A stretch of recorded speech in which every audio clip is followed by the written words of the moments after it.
similar species, called the square-back marsh crab, has a more daring approach when it comes to evading the elements. Also known as wharf crabs, they've adapted to become expert tree climbers in intertidal zones.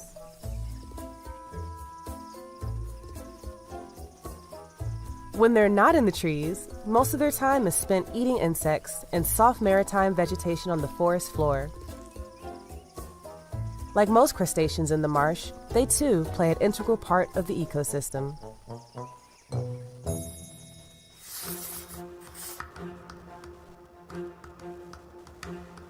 With over half the country's population living near the coast, the cumulative impact of water flow alterations and pollutants is the greatest threat to the saltwater marsh. Since 1979, the South Carolina Department of Natural Resources has been keeping tabs on the local crustacean population throughout the state. Once a month, this division of marine biologists in Charleston board their research vessel, the Silver Crescent, and sail in South Carolina's larger creeks, rivers, and open waters to conduct sampling excursions. To get these samples, a 20-foot trawl net is deployed and dragged at various depths to catch shrimp, blue crabs, and all manner of marine life. Once the catch is hauled in, the crew begins analyzing and recording the size, sex, and maturity of key species, as well as making observations about the health status of these animals. A water sample is also collected to measure the temperature and salinity of their environment, since these factors can influence population abundances and movement patterns. The data collected by this long-term survey is not only important for determining the overall health of the populations and habitats, but is also crucial in deciding commercial seasons. It's efforts like these that will keep you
verse 23 and 24.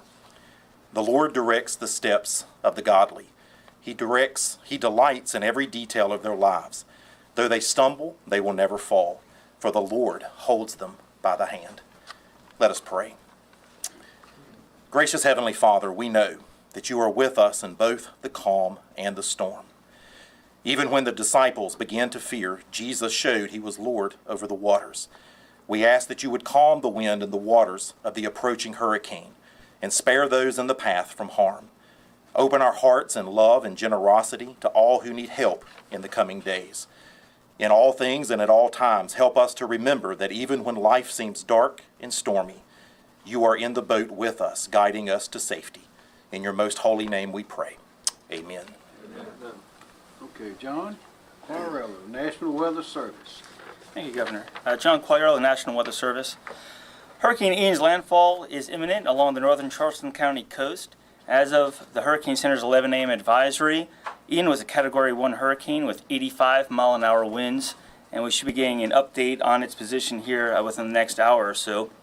The impacts of Hurricane Ian are already ongoing across the state. Peak wind gusts as of noon have reached 83 miles an hour at Fort Sumter, 73 miles an hour at Folly Beach, 68 miles an hour at Murrells Inlet, 58 miles an hour at the Charleston Airport, 55 miles an hour at Georgetown, and 53 miles an hour at North Myrtle Beach. The strongest winds will occur into this evening across the northern Charleston Tri-County area, up through the Grand Strand and PD, with areas along the coast near where Ian makes landfall potentially seeing wind gusts up to 80 to 90 miles an hour, and 50 to 70 miles an hour farther inland along the track. Tropical storm force winds will extend west through the Midlands. These winds have already downed numerous trees and power lines across parts of the state, and these reports should become more widespread as Ian shifts inland and the destructive winds develop. Storm surge flooding is already ongoing as well across much of the South Carolina coast, with reports of inundation in many coastal communities, especially along the central and northern portions of the coast. Peak surge values of 4 to 7 feet of inundation are expected north of Isle of Palms, with lower values south of there, generally up to 2 to 4 feet. Storm surge flooding will be most problematic through mid-afternoon, but could certainly linger through the evening. Areas in and around McClellanville, Georgetown, Debidu Colony, Pawleys Island, Garden City, Litchfield, and Cherry Grove will be most affected. The storm surge will occur along the ocean front, the back bays, and tidal creeks. Coastal roadways could temporarily become impassable. Heavy rain is also ongoing, with many flash flood warnings right now in the Charleston Tri-County area. The flooding threat will continue into this evening, especially with the torrential rainfall, the high rainfall rates that we're seeing right now with Ian. Everyone's reminded that if you encounter a flooded roadway to turn around, don't drown. And finally, there's an increasing threat of isolated tornadoes, mainly in the far northeast part of the state where a tornado watch has now been issued.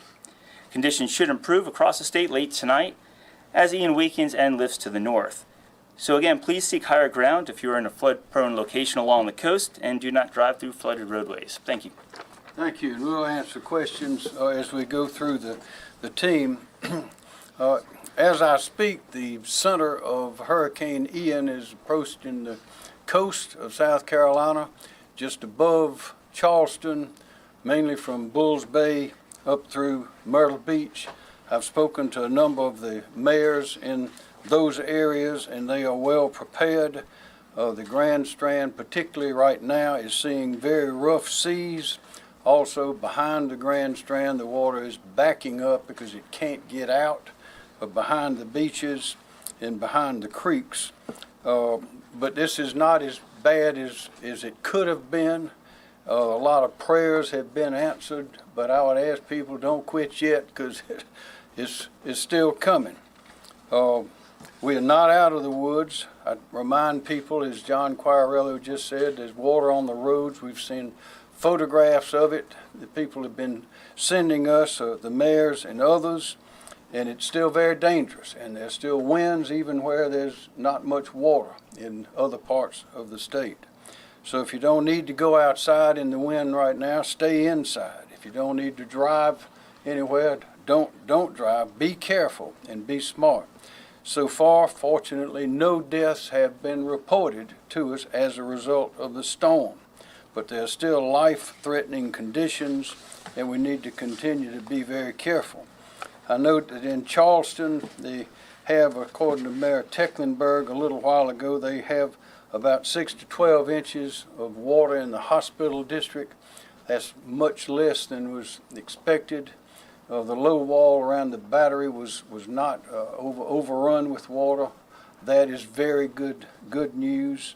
High tide in Myrtle Beach was at about 12:30, and so we know the water is high there. The winds are high, and as I said before, a lot of water is being trapped inland and can't get out because of the winds and because of the currents.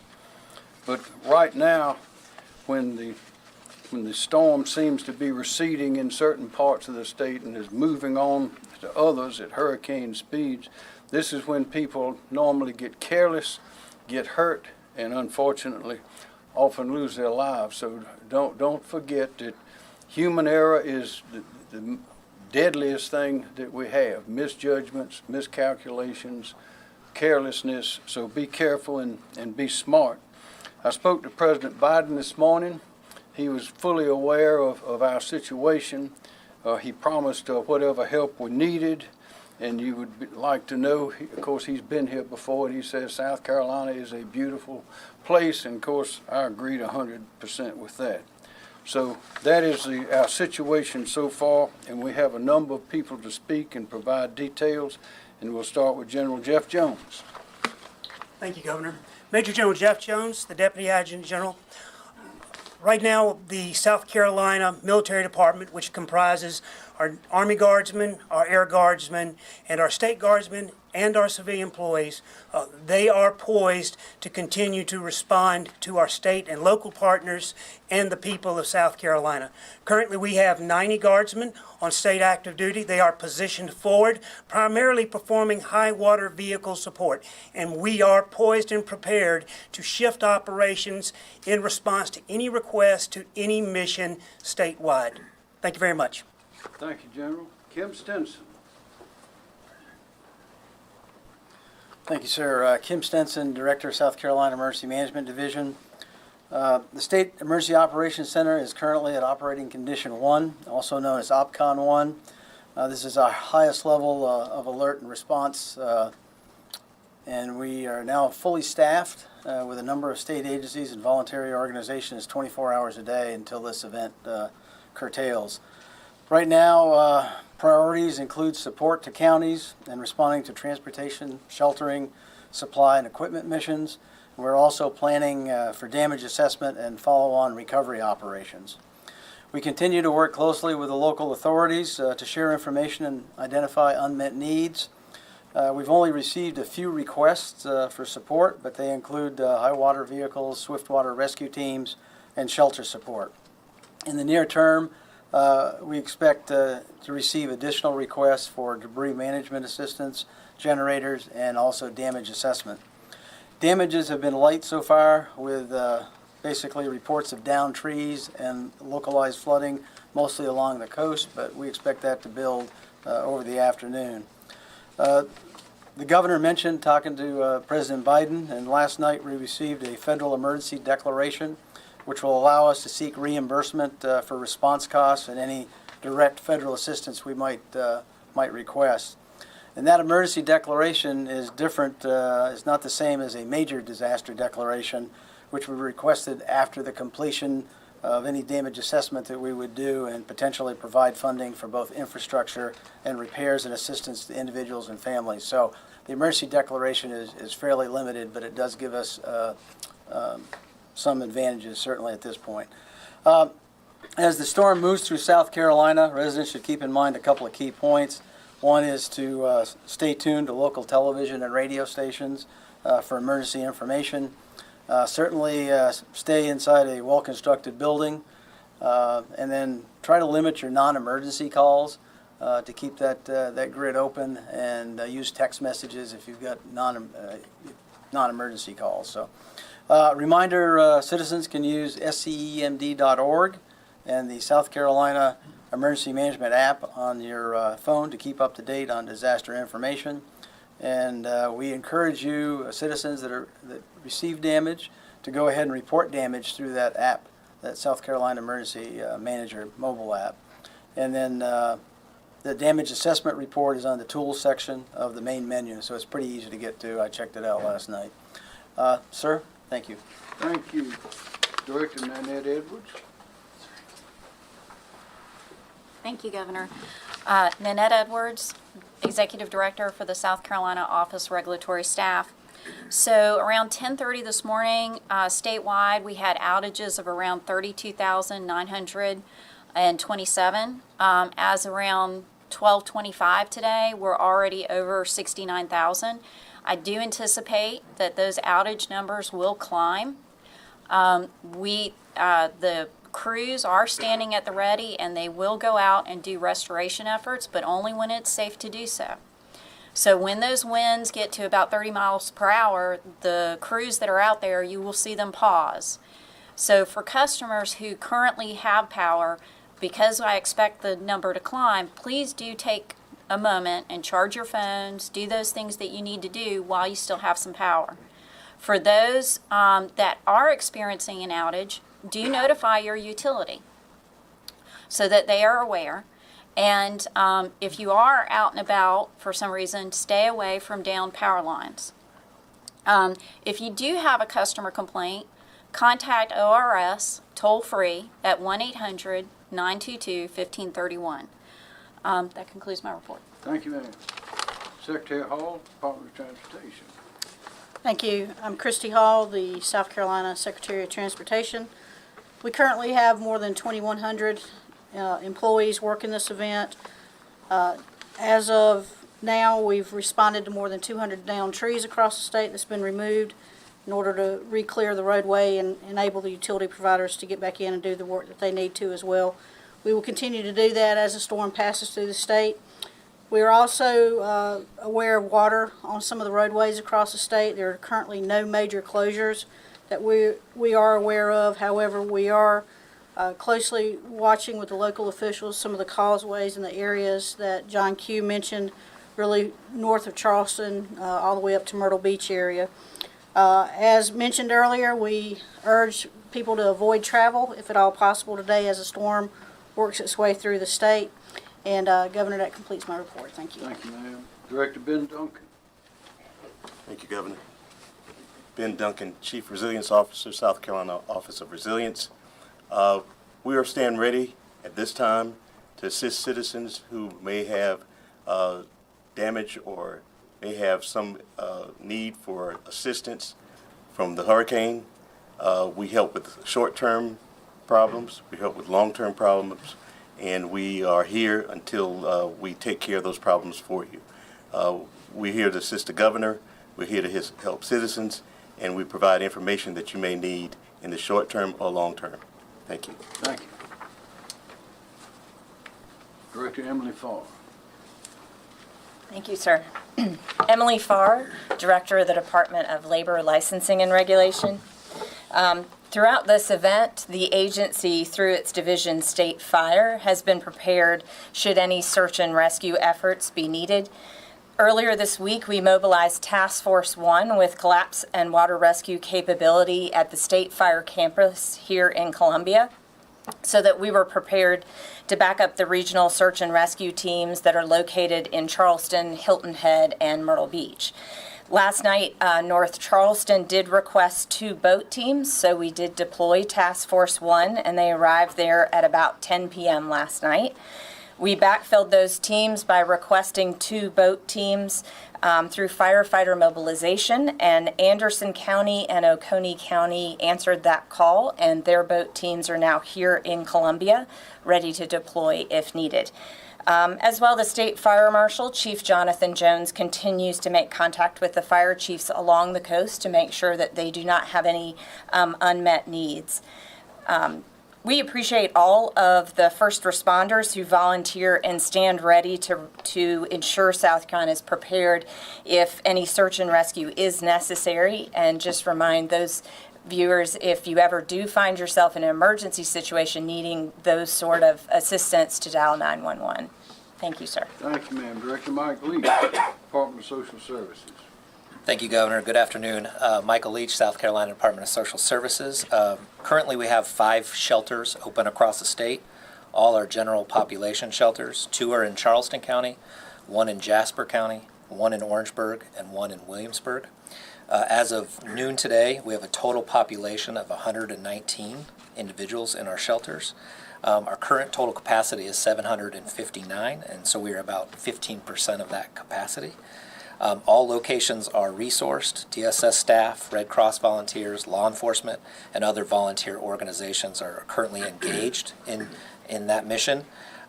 There are 0 medical needs shelters open at this time, and we recommend anyone who needs a shelter to bring blankets, sleeping bags, pillows, medications, any personal hygiene or personal items, or special foods if you're on restricted diet. And shelter information could be found at scemd.org or redcross.org, or contact your local county emergency manager. Thank you. Director Rob Wood, Department of Public Safety. Thank you, Governor. Good afternoon. I'm Rob Woods, Director of the South Carolina Department of Public Safety. Beginning yesterday, we deployed law enforcement officers from the state throughout South Carolina in anticipation of higher calls for service on U.S. highways, interstates, and other highways throughout the state.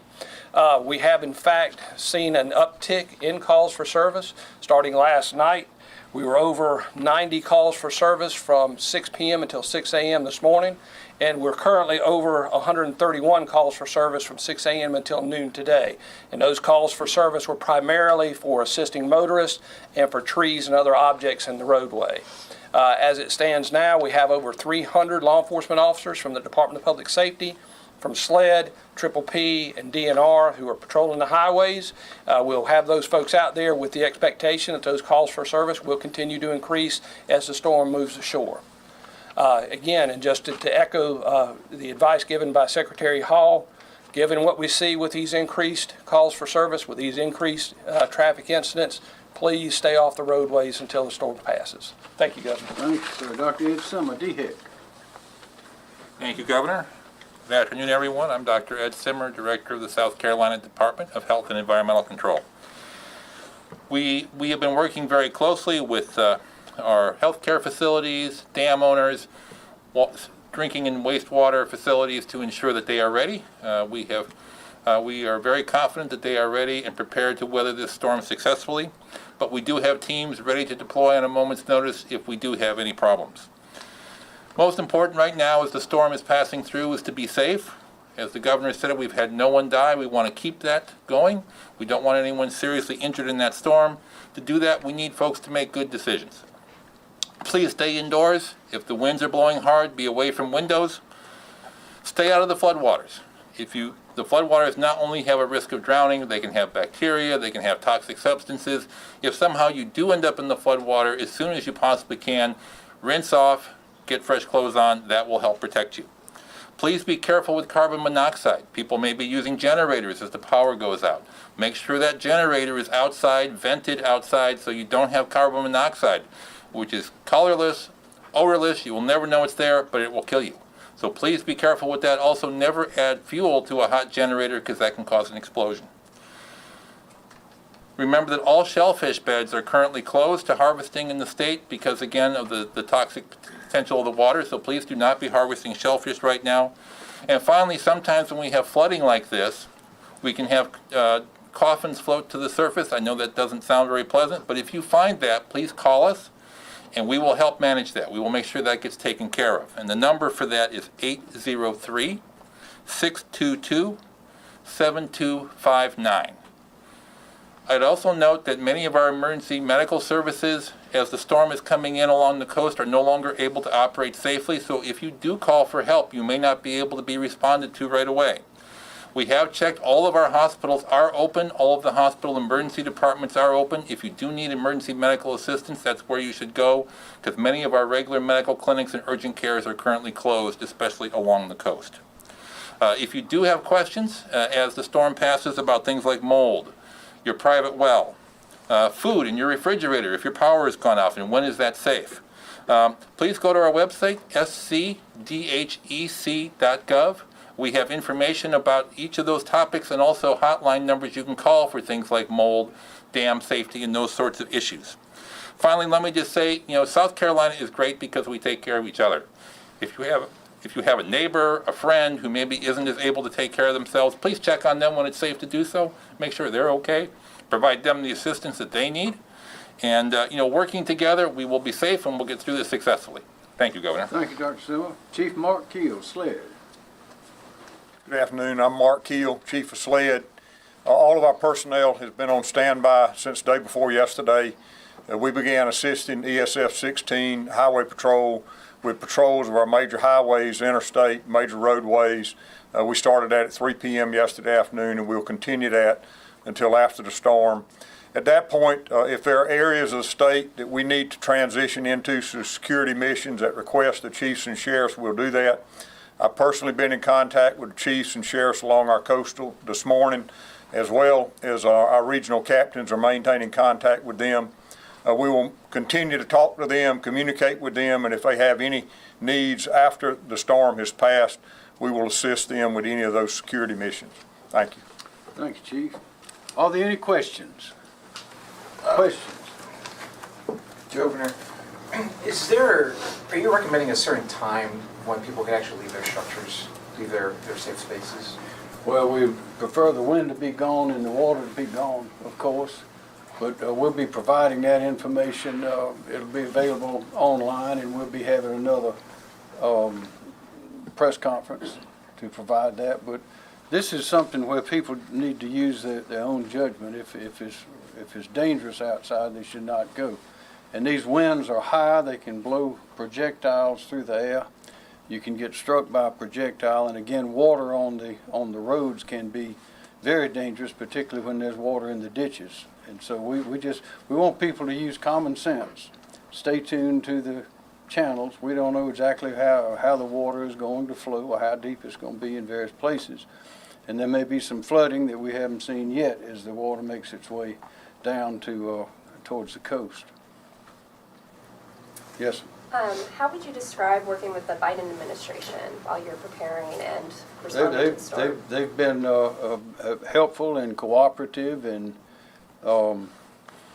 as we all know, when there's a hurricane, there's no politics involved there. And everybody agrees that we want to keep everyone safe and protect people, help people recover as well. For the South Carolina Department of Transportation, are there any specific areas where we're seeing the most flooding or trees down that people need to avoid, like certain locations in Columbia that people may need to avoid? Just sporadic trees down in the Midlands and the upstate as the strong gusts move through the state, as described by John Q. with the Weather Service. Of course, in the coastal areas, really from Charleston all the way up to Myrtle Beach, as the tide, currently at high tide, so as that tide is here and the storm's coming in at the same time, there will be elevated water levels across some of the roads. We're seeing that today as we speak, and of course, it'll take a little bit of time for that water to recede, but as soon as it recedes, we're prepared to go in immediately. We've pre-positioned assets to go in and clear any sand or debris or anything that may be blocking those roads immediately to restore service. Question. Director Woods said there was about 221 calls for service to your agency. Are they concentrated in any certain areas right now? No, what we're experiencing, obviously in the coastal area, that's where we're seeing the highest increase. We see some sporadically statewide, but mostly it's in the coastal areas where the storm's impacting us. Weather question. With the conditions the way they are now, do you see anything that may suggest that there could be severe weather such as tornadic, any activity and things of that nature? Yeah, there appears to be an increasing threat right now. That could be some isolated tornadoes. That threat is really just limited to the far northeast part of the state, so right along parts of the Grand Strand. I believe a tornado watch was just issued for the northeast part of the state for that threat. And it'll continue through the afternoon, maybe into the early evening hours, but it looks really localized just in that one part of the state. The rest of the state, the threat for tornadoes looks very, very low. More questions? Yes, sir. Director Edwards, you mentioned power outages. Are those largely in the Charleston, Tri-County area, or are you seeing those across the state? Well, we track all outages. Our system, the Palmetto system, does record statewide. So as you can imagine, the ones that are in the up part of the state, they're lower. You are correct. As I was coming in for this meeting, Dominion, I think, was already over 23,000 because they had to pause restoration efforts. The winds had gotten high enough in Charleston. I'm hoping maybe around 2 o'clock, as the winds die down, they'll be able to get their crews back out. I anticipate that the outages will be along the track that you expect, Charleston, Georgetown, that on Myrtle Beach. I have a question from John Q. You said, when it will hit the coast and then come through the Midlands, will it hit around 5 or 6 o'clock? Do people who are at work right now maybe need to head home early? So the track of the storm has shifted a little bit. So it's going to make landfall along the coast, and then it's going to track through the northeast part of the state. So the Midlands won't be experiencing the brunt of the storm, but we're already seeing the high wind gusts out there now, up over 40 miles an hour in many areas. So I think that threat will certainly just continue to increase here over the next couple of hours, and I think be with us through the afternoon and the commute home for many people. So I think people just need to use caution. With those kind of winds, even in the Midlands, while they're not as strong, we're still going to expect to see some trees coming down. So people just need to use caution with that. But I think overall conditions will begin to rapidly improve once we get into tonight and the winds start to diminish. So yeah, certainly the rush hour this evening, everyone needs to be cautious, whether you're on the coast or even, in the central part of the state. We even had some gusts near tropical storm force in Greenville earlier this morning. So even parts of the upstate are seeing those winds as well. So just everyone really should just use caution. John, while you're up there, can you talk about the timing of landfall in relation to high tide versus low tide? So high tide generally occurred right around 12 o'clock along many areas along the coast, give or take an hour. So, I haven't gotten word yet that it's officially made landfall, but we expect it to be really any time now. It should be making landfall based on what we're seeing on radar and satellite. So, that's starting to come in here now, and the National Hurricane Center will make the assessment on when that happens, make the official word. What was the rest of the question? I guess, is this the worst? I hate to use the worst case scenario about the timing. Yeah. So the tides were coming off of high tide, so the water's already built up essentially. The tides come in, and it's not able to flow back out as the storm approaches. So it's just going to continue to build up. So we really expect the worst of the conditions here in the next 1 to 2 hours, we think, as we're coming off of high tide and the waters continue to come in with the approach of Ian. So that surge isn't right with the eye wall, it's usually just out ahead of it. So that's coming in right now with the time of high tide. So the next several hours will probably be the key time to focus on that storm surge threat. For a little more detail on that, John Tecklenburg, Mayor of Charleston, the high tide there was around noon. But of course the storm hit a little north of there, so that was good news for Charleston. As I mentioned earlier, the water did not go over the battery, the low wall at the battery, which is good news, but it was 6 inches to a foot at that time when I spoke to him about an hour ago, I guess, in the hospital district, which usually flood. Whenever there's flooding, it seems it's always there.